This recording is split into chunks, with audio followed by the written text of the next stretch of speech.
Halo kawan, jumpa lagi di Save Her. Pada video kami sebelumnya, kita sudah belajar nih tentang apa itu kanker serviks, virus penyebab kanker serviks, dan tentang pap smear yang bisa dilakukan untuk screening kanker serviks.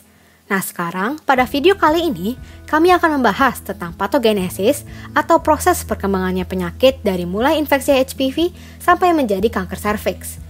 Proses patogenesis ini kami coba simplifikasi dengan harapan penjelasan yang akan kami berikan itu dapat lebih mudah dimengerti. Untuk informasi lebih detail tentang patogenesis kanker serviks, kalian bisa lihat dan cek link di dalam deskripsi video ini.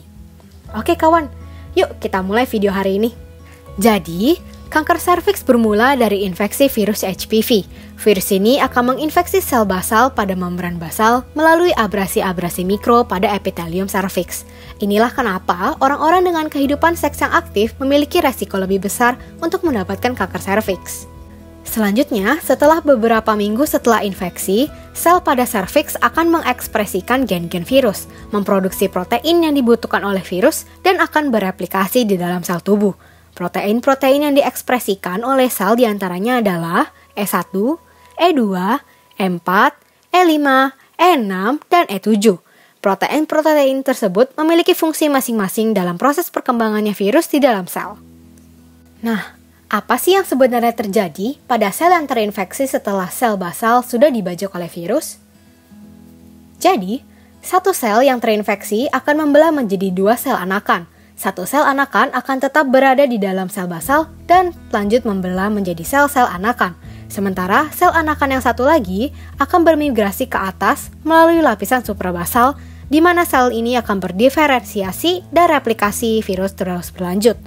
Pada tahap ini, virus akan membuat lebih dari 10.000 kopi virus per sel dan setiap sel akan memproduksi protein untuk memperlengkapi perakitan komponen virus. Setelah komponen virus sudah terakit dengan lengkap, virus akan dilepas atau shedding dari permukaan epitelium. Setelah virus dilepas dari permukaan epitelium, virus-virus ini dapat menyebabkan infeksi baru.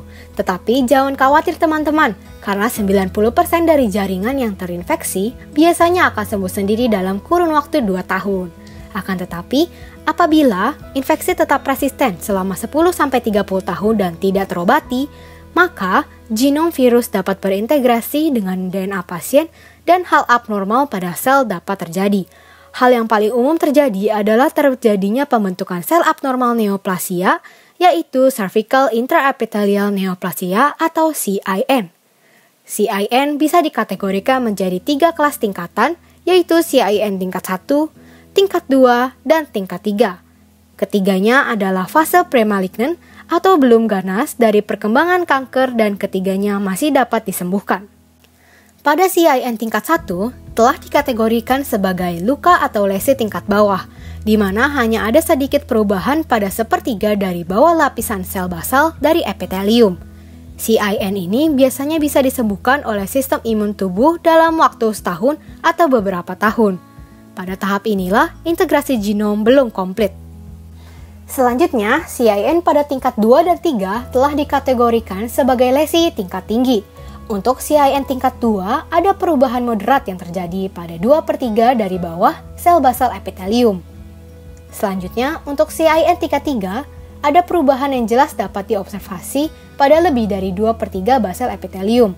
Pada tingkat inilah, frekuensi integrasi genom virus ke DNA pasien sudah cukup tinggi, sehingga pencegahan dan penyembuhan adalah hal yang harus dilakukan untuk mencegah kanker serviks.